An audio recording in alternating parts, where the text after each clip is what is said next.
ოპოზიციის ალიანსმა დღეს პირველი სამუშაო შეხვედრა გამართა 9 პოლიტიკური პარტიის წარმომადგენლებმა გეგმებზე იმსჯელეს. მათი თქმით, დღევანდელი შეხვედრა ალიანსის მუშაობის ფორმატს და გადაწყვეტილებების მიღების წესსაც შეეხო. ოპოზიციონერი ლიდერები ამბობენ, რომ მთავარი მიზანი მოქალაქეებისთვის დემოკრატიული ალტერნატივის შეთავაზება, საპროტესტო მოძრაობის გაძლიერება და საერთაშორისო პარტნიორებთან ერთიანი პოზიციონირება. იმისთვის, რომ საერთოდ თავისუფალი და სამართლიანი არჩევნები როგორც რეჟიმის ცვლილების მექანიზმი დავიბრუნოთ და ეს უფლება დავიბრუნოთ ქვეყანაში.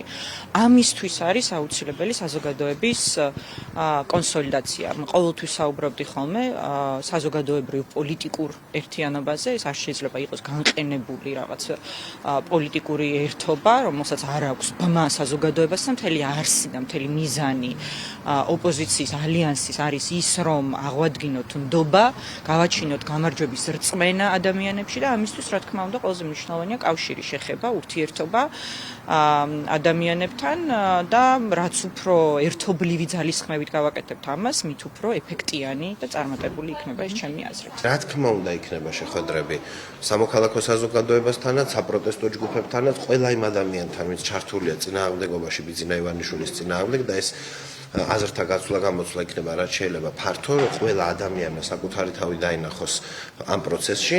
და ბუნებრივია, რომ შეხვედრების გარდა იქნება ძალიან კონკრეტული ნაბიჯები, კონკრეტული მოქმედებები, რა თქმა უნდა, იქნება აქციებიც, საგარეო ვიზიტებიც, ყველაფერი ის, რაც საჭიროა ივანიშვილის რეჟიმის დასასრულებლად და იმისთვის, რომ ხალხმა დაიბრუნოს მიტაცებული სახელმწიფო. ოპოზიციის ალიანსის წევრები ქართულ ოცნებასთან დიალოგს არ გამორიცხავენ, თუმცა მათი თქმით ეს მხოლოდ მას შემდეგ მოხდება, რაც რეჟიმი პოლიტიკურ პატიმრებს გაათავისუფლებს. ჩვენ თქვით, რომ არც მოთხოვნები ჩამოყალიბდება, პოზიციასაც ვერ ჩამოვიყალიბებთ, ვიდრე ადამიანები არიან ციხეში. საერთოდ ლაბარაკი ვერ შედგება, ანუ ამაზე ფიქრიც გამორიცხულია. პირველი ნაბიჯი აბსოლუტურად ყოველგვარი დათქმების გარეშე უნდა იყოს პოლიტპატიმრები გარეთ. მერე მოვიფიქრებთ რა და როგორ. ჩვენი მოთხოვნა ისაც ყველა მიცის არჩევნები, ოღონდ სამართლიანი არჩევნები, თუ ამაზე სურს ლაპარაკი ოცნებას, კი ბატონო, ოღონდ ჯერ პატიმრები გარეთ. ალბათ ყველაზე მთავარი იქნება პროტესტის გაძლიერება, უფრო და უფრო მეტი ადამიანის ჩართვა, ამაზე ვიმუშავებთ, დარწმუნებული ვარ დღეს და შემდგომ დღეებში.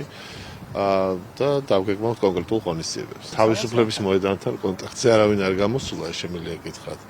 ხოლო რაც შეეხება იმას, რომ ხელისუფლებას ნამდვილად ჭირდება ლეგიტიმაციის მოპოვება, ამაზე ორი აზრი არ არსებობს.